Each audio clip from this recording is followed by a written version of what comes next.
અને આજના પવિત્ર દિને આ દેશભક્તિની ભરેલું મંચ શોભાવવાનો મને જે મોકો આપ્યો તે બદલ ફાધર, સ્કૂલ મેનેજમેન્ટ અને આપ સૌનો ખૂબ ખૂબ આભાર માનું.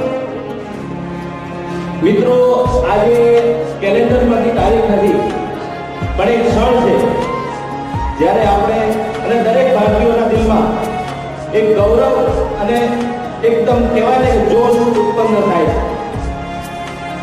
અને તે જ દિવસના આ કાર્યક્રમના અધ્યક્ષ હંમેશા હસતા અને જ્યારે પણ જો કંઈક ને કંઈક કાર્યમાં પરવાયેલા હોય અને એટલા બિઝી શેડ્યુલમાંથી આજે હું એમને લઈને આવ્યો છું એવા આપણા દક્ષિણ પોલીસ સ્ટેશનના પીઆઈ શ્રી વીએમ ચૌધરી સાહેબ, હંમેશા હસતા અને હસાવતા આપણા ગુરુ અને મારા તો ખૂબ નજીક છે એવા ફાધર મેથ્યુ, ફાધર જુલિયસ, વાલીગણ, સન્માનિત સ્ટેજ, વાલા બાળકો, મિત્રો, 1950ના દિવસે આપણું બંધારણ અમલમાં આવ્યું અને આજના દિવસે ડોક્ટર બાબા સાહેબ આંબેડકરને યાદ કરવા બહુ જરૂરી છે, કારણ કે તેમણે આપણને સ્વતંત્રતા અને સમાનતાનો અધિકાર આપ્યો. તો આજે દિવસે તેમને યાદ કરી અને તેમને શ્રદ્ધાંજલિ પણ પાઠવી. મિત્રો, અહીંયા ઘણા બધા યુવાનો બેઠા છે, તો મારે એમને કહેવું છે કે અમુક દૂષણોથી આપણે દૂર રહીએ, જેમ કે વ્યસન છે, ઓનલાઈન ગેમિંગ છે, ડિજિટલ યુગ ચાલી રહ્યો છે, બધા પાસે મોબાઈલ હોય છે, તો મોબાઈલનો સદુપયોગ કરતા દુરુપયોગ વધારે થાય. તો ઓનલાઈન ગેમિંગ, સટ્ટા અને વ્યસનથી આપણે દૂર રહીએ.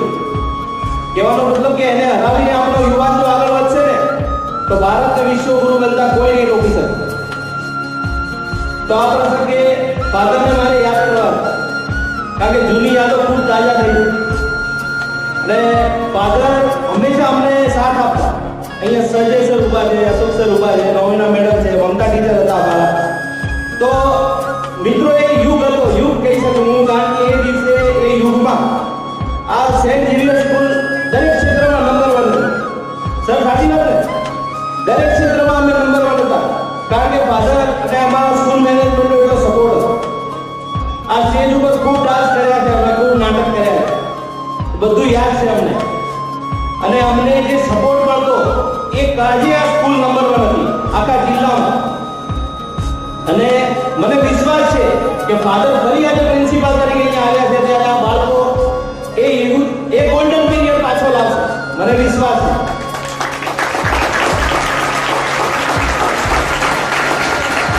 ફાધર સાથે હું ખૂબ જોડાયેલો છું, ખૂબ અંદરથી એમની સાથે જોડાયેલો છું, એમની સાથે ખૂબ એમની પાસેથી શીખ્યો છું, એમની પાસેથી ઘણું બધું મેળવ્યું છે.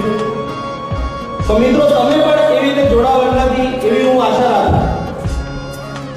અને ફાધરને તમે કહેવાય ને કે અમુક વિદ્યાર્થીઓ હોય કે જે ઘરે પોતાના મા બાપને વાત ના કરી શકતા હોય અમુક વાતો, તો ફાધરને તમે આવીને ખાનગીમાં કહેશો ને તો મને વિશ્વાસ છે કે એક મિત્રની જેમ તમને સલાહ આપશે અને એ પ્રોબ્લેમને છૂટકીઓમાં સોલ્વ કરી આપશે.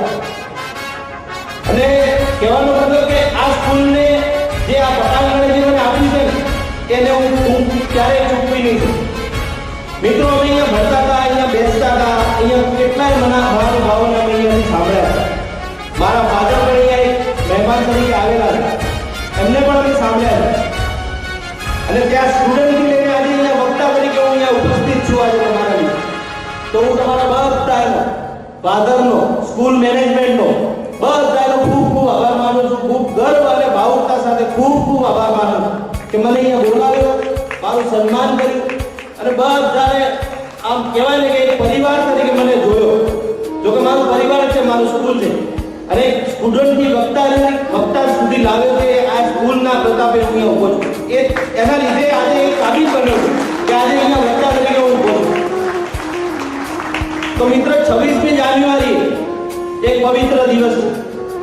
તો આજે એક પ્રતિજ્ઞા કરીએ કે ભારત દેશને આપણે એક શાંત, સમૃદ્ધ અને ભ્રષ્ટાચાર મુક્ત બનાવીએ અને એની સાથે સાથે મહિલા સશક્તિકરણ, શિક્ષણ સર્વસામાન્ય અને મજબૂત લોકશાહી આપણું લક્ષ્ય હોવું જોઈએ. તો ચાલો મિત્રો, આપણે સૌ સાથે મળી નેક થઈએ, અંતમાં હું એટલું જ કહીશ કે આઝાદી મળી છે આપણને, આઝાદીના દિવસો એ સારા દિવસો નો ડાઉટ, પણ આપણા શ્રેષ્ઠ દિવસો એ જ હશે કે આપણી દરેક ક્ષણ અને જીવનની દરેક ક્ષણ એ ભારત દેશ માટે સમય એના સાથે ગાળવા માટે અને ભારત દેશની સેવા માટે કામ લાગશે, ત્યારે એ આપણા જીવનના શ્રેષ્ઠ દિવસો કહેવાશે. જય હિન્દ, જય ભારત.